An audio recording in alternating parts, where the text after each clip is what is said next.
Alright guys, and welcome back into the Zombies Ranking slash Retrospective series. Today's episode will focus on the final map of Black Ops 1 Zombies, which is none other than Moon. This map is a strange combination of phenomenal innovation and per game design, with a key focus on multiplayer and a lacking focus on solo play. This can be seen from every aspect of the map, from the equipment to the map's Easter egg. Throughout the video I will be talking about my likes and dislikes on the map, and you will see the constant clashing of ideals of innovation, repetition and solo versus co-op come up consistently in my points. I'm going to start off with the positives this time around, following on from the last two maps which were quite negative from the very beginning. For starters, I'd like to talk about the map's location, design and layout. These are three crucial pain points that have come up consistently throughout the course of the Black Ops 1 maps, and I feel like Moon is the first map on this game to really execute on these three areas of the game successfully. The idea for the map is out of this world, quite literally, as you are playing zombies on the moon.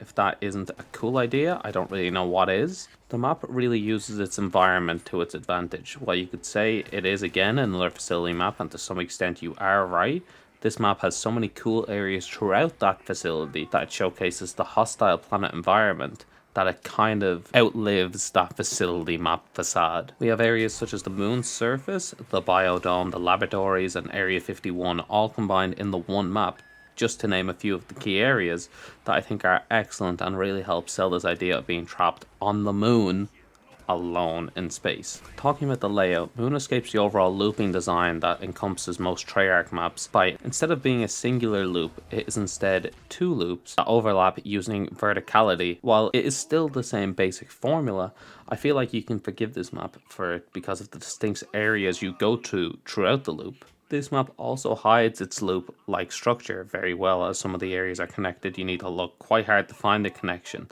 like how the upper and lower loop can connect through the portal room, which you can drop through the floor and reconnect. We have also have areas like the biodome, which are huge in and of itself, and there's a loop within the biodome, and it could easily be a survival map in Black Ops 2 by itself, which is huge. Overall, Moon absolutely excels at its map design, and its layout ain't too shabby either. So this is an overall massive positive for Moon as a map as a whole. Next up, I'd like to talk about the Easter egg. This egg is by far the best up until this point. Shangri-La was great, but Moon had this build-up and feeling of finality to it that makes completing each step feel so much more impactful when compared to its predecessors. The final step when you launch the rockets is so impactful and is one of the greatest cliffhanger endings in all of Call of Duty Zombies history. The storyline was on full display here, and all the characters came together to make a really satisfying final send-off to this game. I do have some minor issues with this Easter egg though.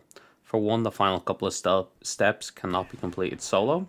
This is incredibly frustrating, as you can complete half of the egg solo by yourself, and for some reason, to finish it, you need to be in a team. I do like that there was a solo option for the first half, and this also unlocks an achievement, so I am counting it as a positive, but the finale of the game should be viewable by solo players if they wish to undertake the quest, especially because the first half, which is why I'm making this entire point. If the first half of the quest is soloable, the second half should also be soloable. I would also like to talk about the insanely ridiculous amount of RNG this egg requires of the player. It's so stupid.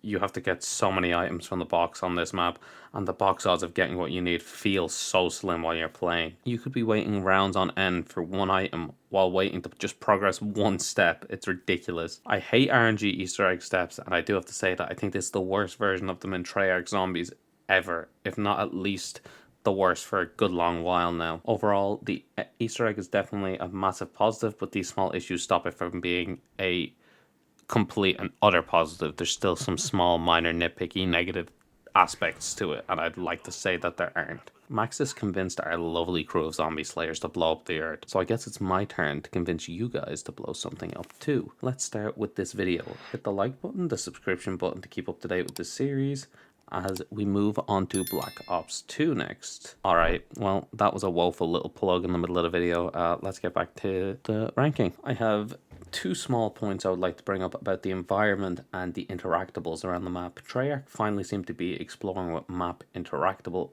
objects in in-game events and environmental surroundings impacting your gameplay in this map. These are fun little gimmicks that can be found throughout Zombies as a mode entirely, but I feel like Moon is the map that really started with this dynamic map changes and events happening on the map as you play. We have, for example, the excavators, which can come down at random points during your game and block off an area. If an excavator does come down and blocks off an area, you must use the hacker, a new tool we will talk about later, to raise this back up and allow yourself passage through that area of the map again. If you do let the excavator crash down instead of stopping it, that area of the map will now be permanently anti-gravity, and you will need the PES suit to survive in order to survive in it for a longer period of time. We also have the destructible windows that, if broken, disable gravity in the area and require you to wear the spacesuit yet again.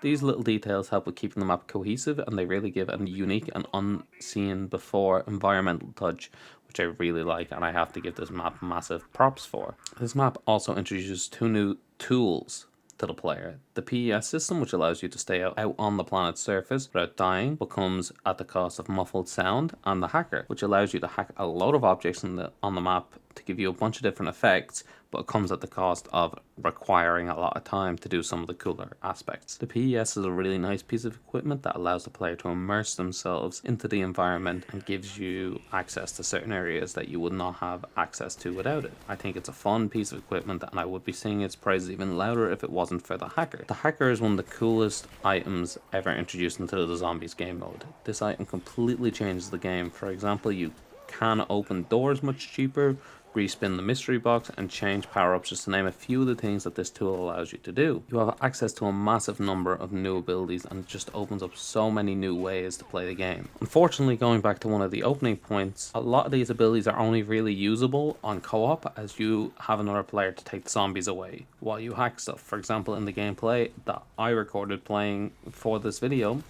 I went down while trying to hack the door for a cheaper price. This takes a long time, and the zombies can get to me before I can actually complete it.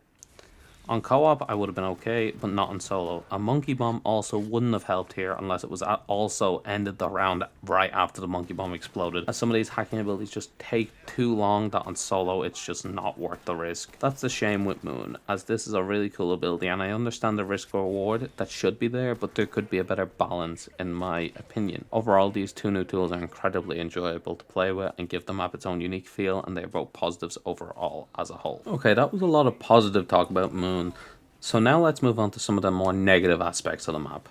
Firstly, I would like to talk about the 2 special zombies on the map. The reuse of the Nova Crawlers here give this map an instant downgrade in marks, as this is the 3rd map in the one game where Nova Crawlers appear on the map as a special zombie. This iteration of Nova Crawlers are slightly cooler and more unique, as they can teleport, which is a fun gimmick, I suppose. Overall, my opinion on them remains the exact same as it does in Kino and 5. They are boring and annoying enemies to fight, and I do not enjoy their inclusion here, and it could have been any other zombie. The astronaut, on the other hand, actually just outright sucks ass.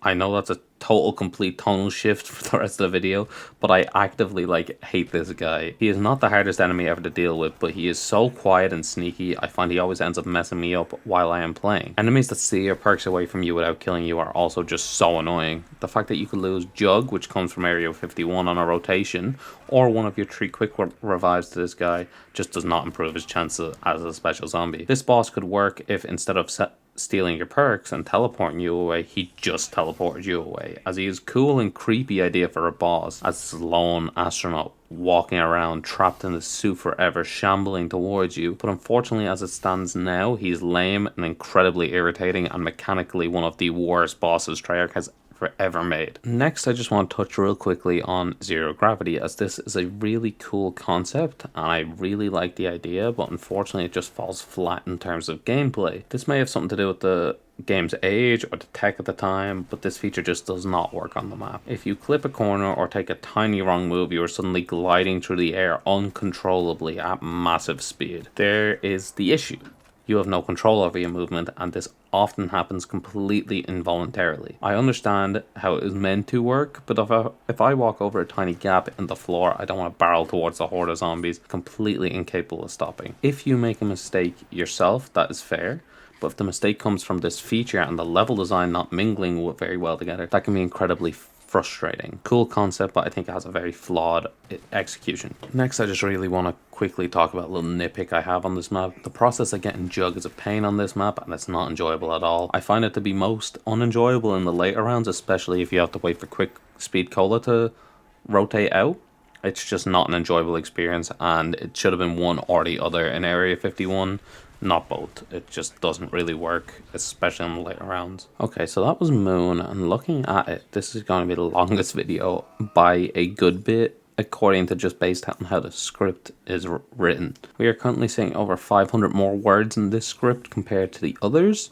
I reckon if we are being honest that this will only get higher as we move into Black Ops 2 and I have more stuff to say about each map.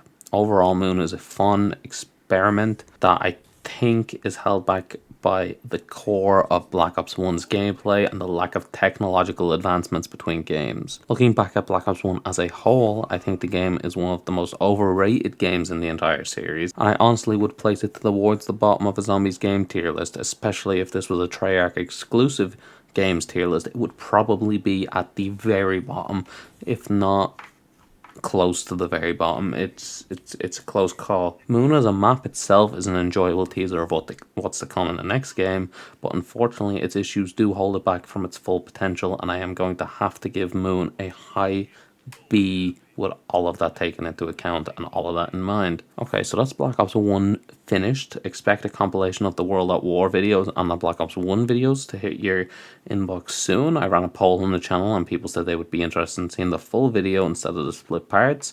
So that's probably going to come maybe the week or two after a game is finished. I will release the full video. And that's just going to be the case for the future as well. Looking to the future, we have Transit coming up next, which is going to be a blast to talk about and will probably be another controversial opinion by me. If you're still here, let me know if you would like to see video premieres in the future for more of my content. Like, we could say watch the first video of a game and the last video of a game together in a premiere. I would be down for that, but I just want to see if there's demand. So if you're still here, let me know. If you enjoyed, leave a like, of course, and hit the subscription and bell notifications to keep up with the series, and I will see you guys in Transit.